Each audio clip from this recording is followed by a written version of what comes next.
Cette semaine, déco-test d'un tout nouvel hôtel parisien en plein cœur du vieux quartier ouvrier du 11e arrondissement. En français, fabrique sonne donc comme usine, alors qu'en anglais, il évoque plutôt le côté coloré des tissus contemporains. Voici donc, une fois de plus, un modèle de gentrification d'un lieu popu en place to be. Comprenez comment faire du chic avec de la sueur. Eh bien, en mélangeant tous les codes du moment sans aucune retenue. Posez l'ensemble dans un décor de briques industrielles qui sent le travail, le tour est joué.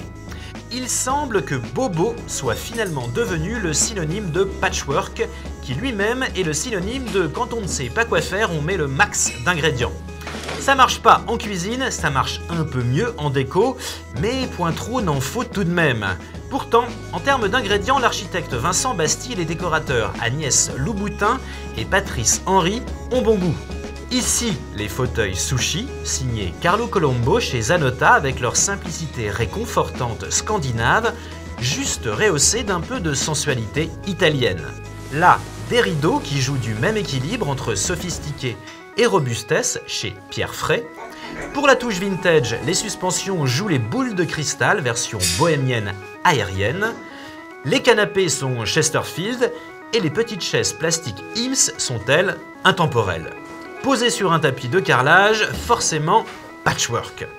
Ça part un peu plus dans tous les sens dans les chambres, avec des petits points lumineux dans la douche qui n'ajoutent rien ni au charme ni à la fonctionnalité, des luminaires ultra signés qui se font concurrence et des motifs dans tous les sens qui font presque oublier l'espace et le côté pratique de ces 33 chambres, pas si chères, à partir de 143 €.